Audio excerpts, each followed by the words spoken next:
The climate crisis is reshaping the world around us and making life much harder for many. But still, people and communities often need to be persuaded that it is in their interest to take measures to make the planet sustainable. Hello and welcome to a new edition of Eco Africa. I am Sandra Kahomza Twinovideo, all the way from Kampala, right here in Uganda. Hi Sandra, it's true environmental protection often meets with resistance, even now, but changing behavior starts with understanding the problem. We hope we can explain some of the issues and show that if there is a problem, there is also a solution. I am Chris Alems, joining you from Lagos. Here's what we've got coming up. We find out what happened when a community occupying a forest in Kenya voluntarily vacated it. How wisdom that is many centuries old is combating water scarcity in Spain. And meet an entrepreneur in Mozambique who's found a new use of sugarcane waste.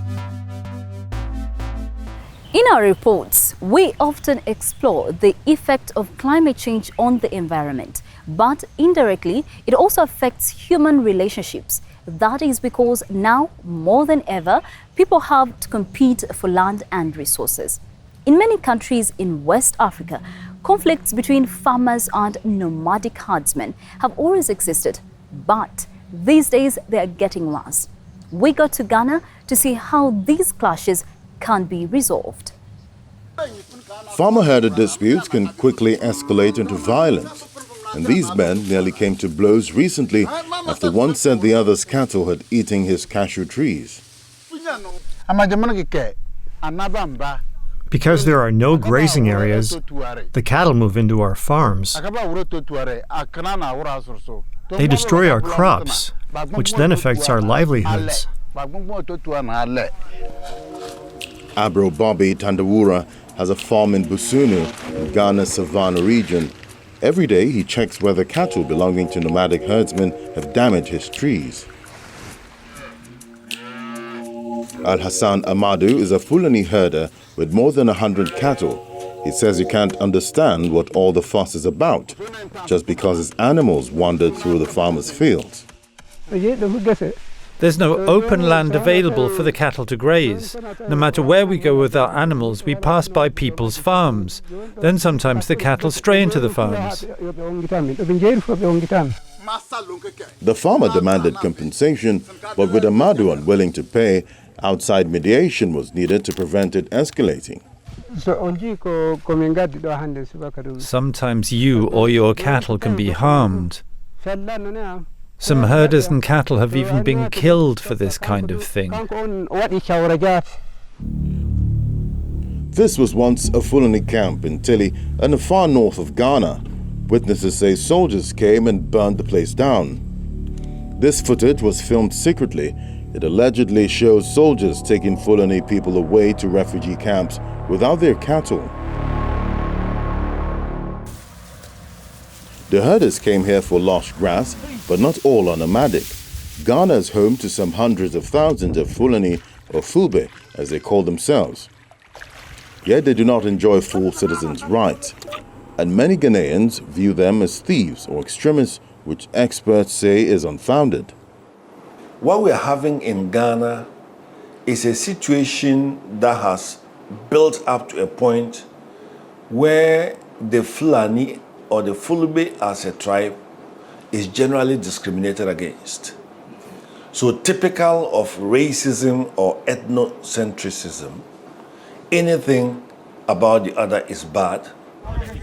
Fulani communities usually set up camp on the edge of towns and villages. Incidents of discrimination or violent attacks are reportedly on the rise. Experts fear human-induced climate change will cause the conflict to spread to more regions. When the climate hadn't changed, we saw very little of this.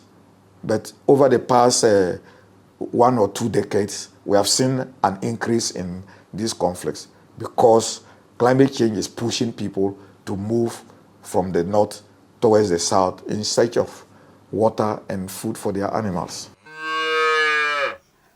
Here on the edge of the Sahel, unpredictable rainfall and increasing drought combined with population growth means there's more competition for fertile ground. So the Fulani and their herds are moving into new areas, impacting not only fields but also valuable ecosystems. Past governments in Ghana have failed to set aside grazing areas for the cattle. The Fulani herders also face criticism. They should mind the numbers of the animals. If there is indiscriminate multiplication in any landscape, we are designating some portion solely for the animals. But we're also saying that, look, every animal keeper should not go beyond these numbers. In response to the growing conflict in northern Ghana, the Catholic Church set up a center for conflict transformation and peace studies. It's here that herdsman Al-Hassan Amadou and farmer Abro Bobby Tandawura took their grievances for mediation. The farmer is still demanding compensation for alleged crop damage. The organization, also known as SECOTAPS, has mediators trained to diffuse such conflicts. Before introducing this mediation team, issues about herder and farmer was escalating to a very higher level. They go to police station, they go to the palace, and a whole lot of things. But the introduction of this mediation has made farmer and herder collaboration very good. In this case, the mediators ruled that Amadou doesn't have to pay compensation, but will if it happens again. The farmer accepts the ruling. He wasn't able to prove any serious damage to his trees. SECOTAP says it has helped peacefully resolve more than 600 cases since 2020, with land and resources in ever shorter supply. Fostering a dialogue between farmers and the herders is clearly a vital first step towards peaceful coexistence in the wider region. Forests have so many benefits for the environment, including climate regulation, providing water, timber, energy, biodiversity, and so much more. But they are disappearing at an alarming rate. Over the last 10 years, Kenya's forest cover has dropped from 10% to just 6% of the country's surface area. But there is some good news. Over the past years, more than 5,000 people who had illegally encroached on and settled in some part of Kenya's Kirisha forest have chosen to move out. This has paved the way for natural forest regeneration. Strong hands, fertile soil, and water. From this simple starter kit, many trees will grow. Here at the edge of the Kirizia forest in central Kenya, Samburu women grow seedlings by the hundreds in a community-owned nursery. Once the seedlings mature, they're put into the ground. The women receive funding from the government and various NGOs. 80,000 seedlings have been planted so far. The tree nurseries have been a real benefit to us. We can earn money, so we can pay school fees for our children, or we can start up businesses. But that's a recent development. Until 2020, few Samburu gave much thought to reforestation. To make charcoal, many chopped down trees in the Kirizia forest. Covering 92,000 hectares, this forest reserve feeds many large rivers and is an important source of water in otherwise arid Samburu County. Over the decades, thousands of people settled in or near the forest and let their cattle graze there. This unregulated use of the forest and its resources eventually destroyed 1/3 of its total area. The Samburu then realized that the overexploitation of the forest's natural resources was putting their future at risk. We were having to trek 5 kilometers to fetch water.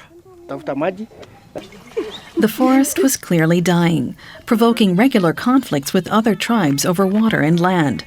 So in late 2019, the Samburu decided to leave the forest. Kenya's national broadcaster, KBC, picked up on the story. Some of the families have already left the forest, with others demolishing their houses as they prepare to leave the forest. Those affected say they were not forced out of the forest, but are vacating voluntarily. What could have been a source of conflict between the government and the local community was resolved peacefully. I think moving away just without force from the government out of forest, it is something unique in the whole world. So I think nobody forced us, and we just saw our problem. We saw that our animals are dying and without pasture. We are also losing life when we go to look pastures from our neighbors. So we've seen our problems, and we say the best way to solve this problem is to move out of the forest, and we take care of our forest so that our forest can take care of us back. Once the decision had been made, the Samburu were offered support from various groups, including the UN Food and Agriculture Organization, which served as an intermediary. We identified together the capacity needs of the key stakeholders to identify, for instance, what were the needs in managing the forest and ensuring that the forest is controlled, and also ensuring access and really sustainable use of the forest resources. Such as making honey.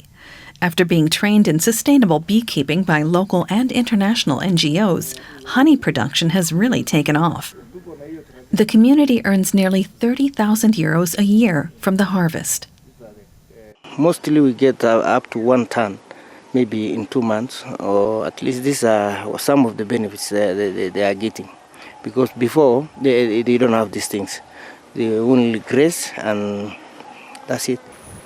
On the outskirts of the Karisia forest, the Samburu are building a future for themselves that doesn't come at the expense of the environment. Slowly but surely, the flora and fauna are starting to flourish again. Meanwhile, in Europe, climate change is making summers hotter and drier, including in southern Spain. Farmers here are having to apply all their know-how to keep their fields irrigated. And you might be surprised to hear that they are not turning to new techniques. A lot of their know-how dates all the way back to the ancient Moors. They invaded Spain over 1,300 years ago, and some of their farming methods still work well to this day. Paco Perez is 95 years old, but he still lends a hand when he's needed.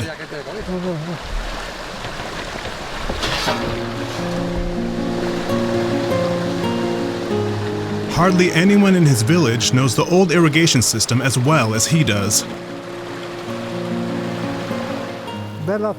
Seeing the water in the canals was always the greatest thing for me. We tended our fields with it. We lived from those canals.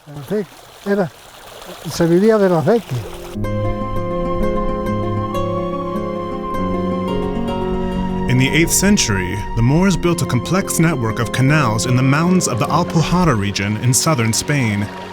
Even today, the irrigation ditches are still used. Paco and his son Antonio use the system to water their pepper crop, so they're benefiting from the Moorish legacy. The system they left us is something very important. Even though the Romans built irrigation canals, the Arabs perfected them. But many of the ditches haven't been used for years. That's why they're restoring them, in cooperation with archaeologist José María Martín Civantos. He says the benefits go far beyond farming. Old canals like this one here are very important to the environment. They create life. Some of the water seeps in and appears further down below. That way, the system contributes to greater biodiversity. The network of canals prevents the water from draining too quickly, water that's becoming increasingly scarce. Paco says there's no denying climate change anymore. It hasn't snowed in my village for 18 years. Before, we always had to sweep the snow off of the flat roofs and onto the street. Sometimes we'd have snow for 15 days, 20 days, a month. Those days are over. Reservoirs show the notorious water scarcity. And yet Spain is farming more and more tropical fruits like mangoes and avocados, which need lots of water. As a result, farmers rely increasingly on automated systems that deliver water to individual plants drop by drop. Agricultural engineer Eduardo Maldonado says the old canals are obsolete because water seeps out and evaporates as it's transported. Drip irrigation is the future. It's much more efficient and can be implemented on all types of farms. It allows us to save between 40 and 60% of water. Paco and Antonio aren't impressed. They continue to water their fields with what comes from the Moorish irrigation canals. But they recognize that it's not profitable for big farming operations. These days, one person has to do many jobs all at once. That's the real reason why they're switching to automated drip irrigation. It's not because it's better.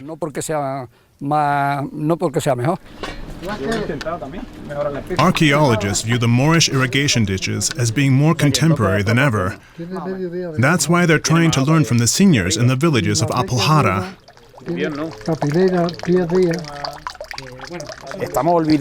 This knowledge is being forgotten. If we look at efficiency from several points of view and also environmental benefit, then the systems are much more effective, especially against the backdrop of climate change today.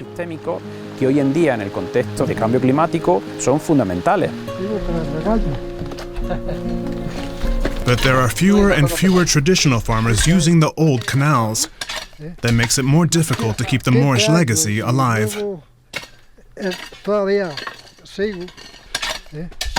From strategies to combat drought in southern Europe to fighting plastic pollution in southeastern Africa, we head now to Mozambique to meet a young entrepreneur. She started a business that makes the most of waste as a resource and reduces it in more ways than one.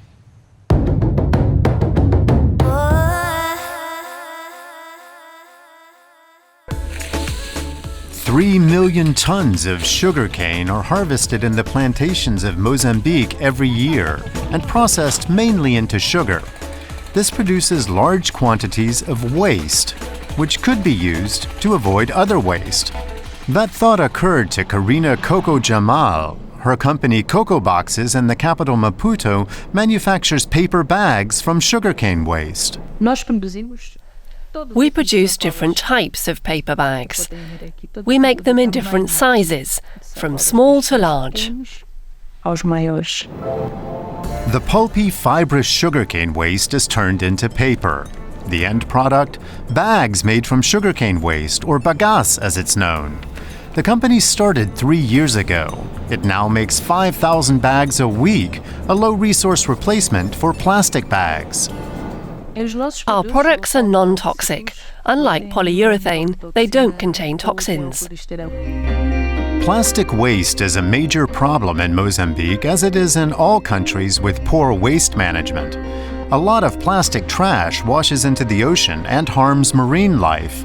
This is another reason why customers welcome alternatives, such as the cocoa bags. Plastics take an average 400 years to decompose in nature. So the main thing is that this is an environmentally friendly alternative. Coco wants to expand production of her sugarcane bags. Think big is her motto. Because for her, the bags are more than just a source of income. If I were to win any award, it should be for my mission, not because I'm such a great entrepreneur, but because of our mission and the goals we've set. Wetlands are some of the most precious and most threatened ecosystems on our planet. They need to be properly looked after, not just because they are habitat for so many species, but also because they provide vital services for humans. We'll visit an archipelago in northern Guinea to see how conservation efforts are helping nature survive and protecting the interests of the local communities at the same time.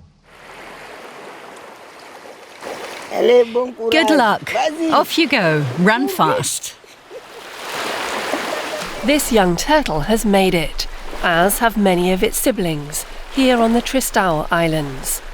Local eco-guards have kept the eggs safe from poachers and are now shielding the baby turtles from birds as they flipper their way across the beach.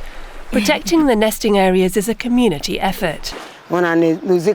We have our eco-guards who keep watch morning and evening. They're from the village themselves. Just by their very presence, by educating their families, they're our weapons. Nobody touches anything.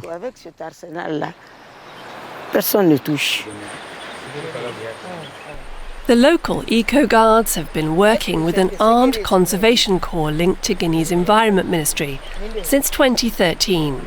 That's when the Tristão Islands were granted the status of Marine Protected Area. The arrangement was the culmination of a 7-year process that combined the islanders' knowledge and experience with input from scientific and governmental bodies. One of the chief organisers explained the approach.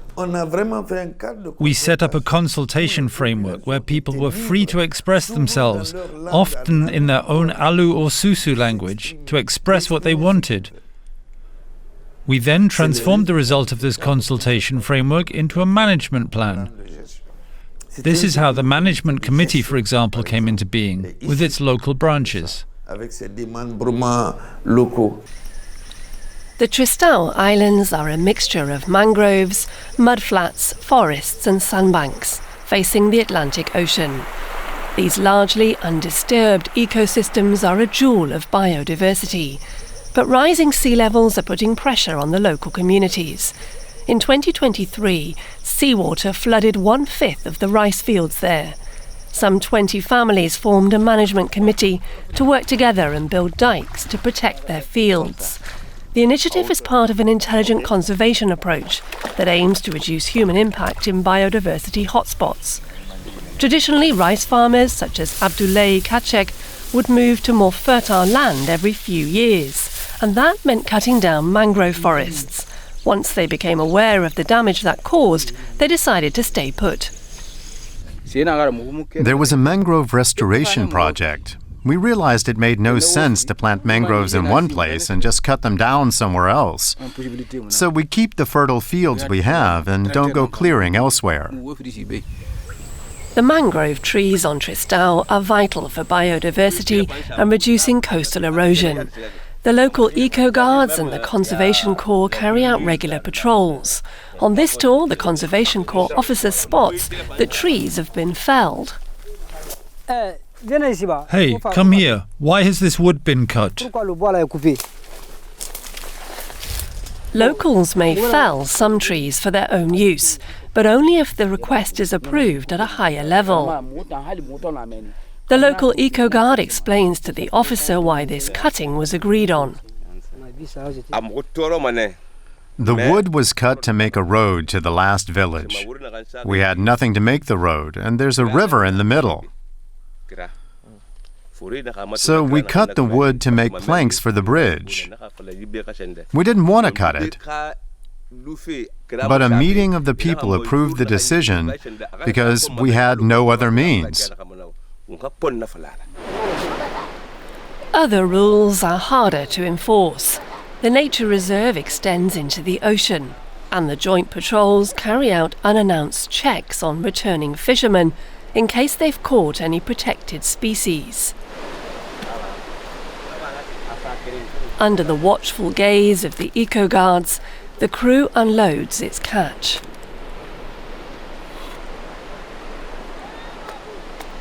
These rays are critically endangered.